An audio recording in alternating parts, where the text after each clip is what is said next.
Hello दोस्तों, नमस्कार। स्वागत है आपका एक और नई कहानी पे। तो चलिए शुरू करते हैं। यह कहानी एक ऐसी कहानी है जिसमें प्यार, त्याग और किस्मत की गहराई है। कहानी का शीर्षक है वो आखिरी खत। दिल्ली की ठंडी शाम थी। बारिश की हल्की बूंदें पुराने मकान की छत पर गिर रही थीं।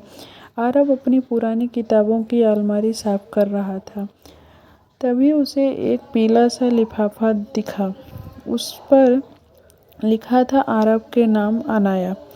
उसके हाथ कांप गए। 5 साल बीत चुके थे अनाया को गए हुए, लेकिन उसकी यादें आज भी उसके दिल में जिंदा थी। आरव और अनाया की मुलाकात कॉलेज में हुई थी। वो दोनों एक दूसरे से बिल्कुल उलट थे। आरव शांत, कम बोलने वाला, अनाया हंसमुख, सपनों में खोई रहने वाली। हर रोज कॉलेज की कैंटीन में कॉफ़ी कप के साथ उनकी बातें बढ़ती गईं। धीरे धीरे दोस्ती मोहब्बत में बदल गई। आरव ने एक शाम लाल गुलाब के साथ कहा था, तुमसे मिलकर लगता है मैं ज़िंदगी में पहली बार मुस्कुराना सीख गया।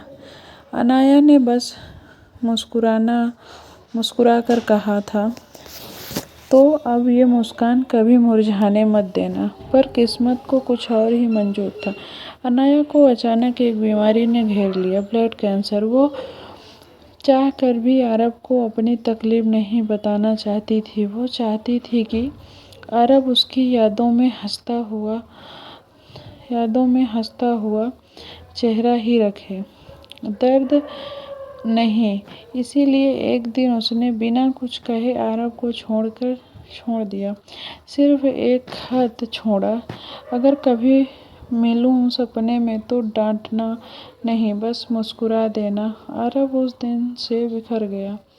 वो रोज उसी पार्क में जाता जहां वो दोनों कॉफी पीते थे, लेकिन अब वहां सिर्फ सन्नाटा था। उस पुराने लिफाफे में जो आज उसे मिला था, एक छोटा सा नोट। प्रिय आरव, अगर तुम ये खत पढ़ रहे हो तो शायद मैं बहुत दूर जा चुकी हूँ, लेकिन मैं चाहती थी कि तुम जीना मत छोड़ना।